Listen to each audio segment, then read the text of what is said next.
हे मेरे भक्तों, सावन सोमवार 108 शिव नामों का ये है मंत्र। इस मंत्र को जो भी लोग जप करने से, सुनने से भगवान भोलेनाथ प्रसन्न हो जाते हैं और सभी दुख दर्द हार लेते हैं। ये है मंत्र।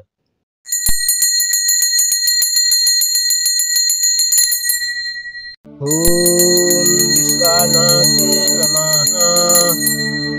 ओम उनादि देवाओ नमः। ओम उमापति नमः। ओम घोरापति नमः। ओम गणपति नमः। ओम उराकाज स्वामी नमः। ओम पुराकर स्वारे नमः। ओम शंकर त्रिशूलधारी नमः। ओम भोले बाबा नमः। ओम शिवजी नमः। ओम रुद्रनाथ नमः। ओम भीमाशंकर नमः। ओम नटराज नमः। ओम प्रलंबाज नमः। ओम चंद्रमौली नमः। ओम डमरूधारी नमः। ओम चंद्रधारी नमः। ओम दक्षेश्वरे नमः। ओम गणेश्वरे नमः। ओम मणिमहेश नमः। ओम नादि नमः। ओम अमारे नमः। ओम अशुपति महाराज नमः। ओम बिलाकेश्वर नमः। ओम भोलेनाथ नमः। ओम कैलाशपति नमः। ओम भूतनाथ नमः। ओम नटराज नमः। ओम नंदिकाश्वारी नमः। ओम ज्योतिर्लिंग नमः। ओम मल्लिकार्जुन नमः। ओम शंभु नमः। ओम नीलकंठ नमः।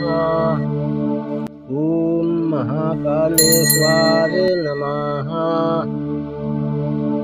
ओम त्रिपुरारी नमः।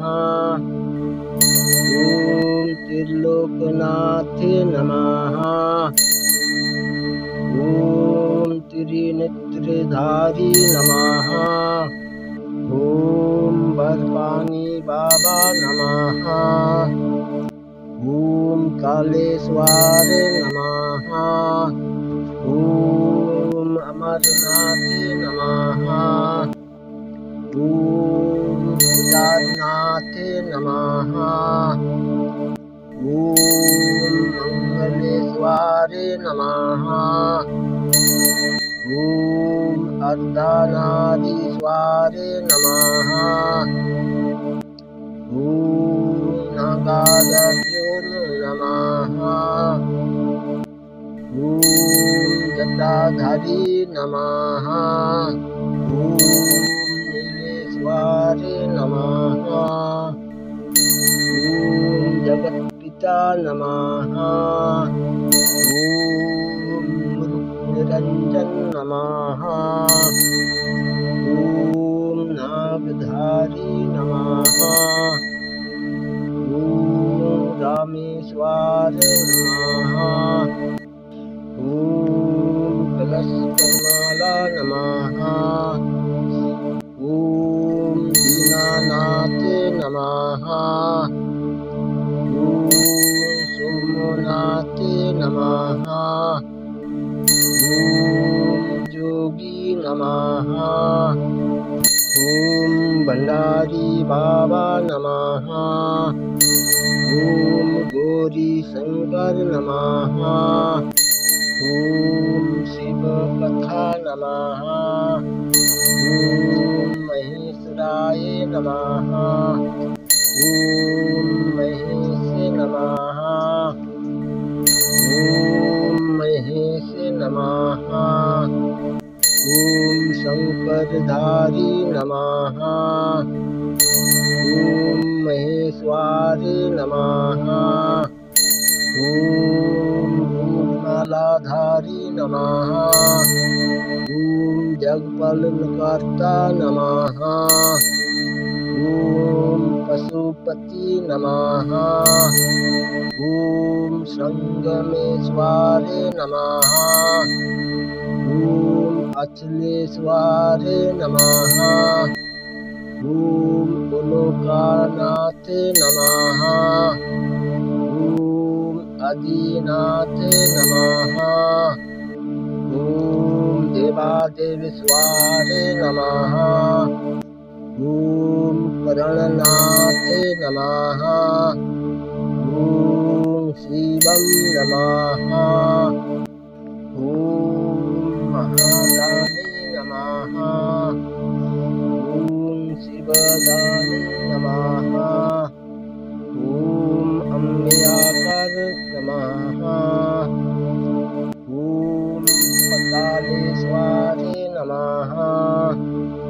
ॐ धुतेश्वरे नमः। ॐ सर्पधारी नमः। ॐ त्रिलोकनाथेश नमः। ॐ हठयोगी नमः।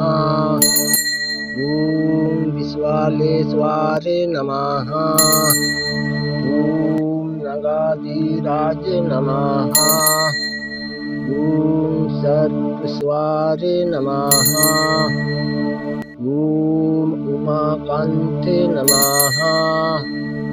ॐ बाबा चंद्रशेखर नमः।